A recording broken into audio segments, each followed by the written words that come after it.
टाटाने घातले, 50 कोटी रुपये आपण घातले. CIIITचं काम बाणेरच्या परिसरामध्ये चाललेलं. कशा करता? ज्या मुलांच्या हाताला काम नाहीये त्यांनी चांगल्या प्रकारचं तिथं शिक्षण घ्यावं, कोर्स करावा आणि त्यांना उद्याला स्वतःच्या पायावर उभं राहता येईल. CIIIT 350 कोटी रुपयाचं. आम्ही मुलांचा विचार करतोय. इथं माझ्या लाडक्या बहिणी बसल्या, त्यांना पाठीमागच्या काळामध्ये कुणी विचार केला नाही. आम्ही विचार केला. दर महिन्याला फुल ना फुलाची पाकळी देण्याचा प्रयत्न करतो. आम्ही उपकार करत नाही. ती माझी लाडकी बहीण आहे, तिला आम्ही भाऊबीज देतोय. तिला रक्षाबंधनाच्या निमित्तानं काही ना काही देण्याचा आमचा छोटासा प्रयत्न आहे. आमच्यावर आरोप झाले हे बंद करतील. अरे आम्ही बंद करणारी माणसं नाहीयेत, आम्ही लोकांना दिशा देणारी माणसं आहे.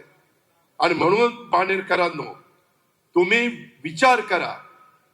मी उद्याच्याला या सर्वांचं नेतृत्व करणार आहे. मी कामाचा माणूस आहे, मी बिनकामाचा माणूस आहे, मी शब्दाचा पक्का आहे.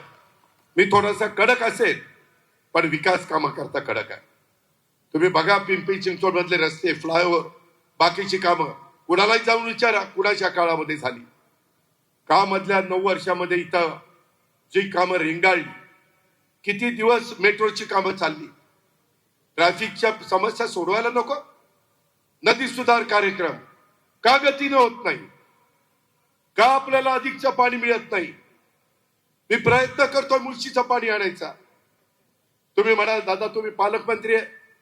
मी पालकमंत्री म्हणून जी माझी जबाबदारी ती पार पाडण्याचा प्रयत्न मी केलेला आहे. पण मला पुणे महानगरपालिकेच्या ह्या सगळ्या माझ्या सहकारी मित्रांनी साथ दिली तर महानगरपालिकेला संविधानाने, घटनेने, कायद्याने वेगळा अधिकार दिलेला आहे. त्याच्या संदर्भात कुठं आरक्षण टाकायची, कुठं स्मशानभूमी, कुठं दफनभूमी, कुठं त्या ठिकाणी वेगवेगळी उद्यानं, कुठं क्रीडांगणं, कुठं त्या ठिकाणी वेगवेगळी समाज मंदिरं, कुठं त्या बाबतीमध्ये कचऱ्याची विल्हेवाट लावण्याच्या करता आधुनिक पद्धतीच्या तंत्रज्ञानाचा वापर, त्या गोष्टी बघायला नको? हे कुणाचं काम आहे? केंद्राने भरभरून दिलं, राज्यांनी भरभरून दिलंय. ते कुठं कमी पडले नाही. पण इथली लोक कमी पडली.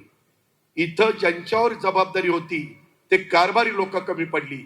म्हणून उद्याच्या 15 तारखेला कारभारी बदलायचा. तुम्ही मला कारभारी पद द्या. नाही पुण्याचा चेहरा मोहरा बदलला तर नावाचा अजित पवार सांगणार.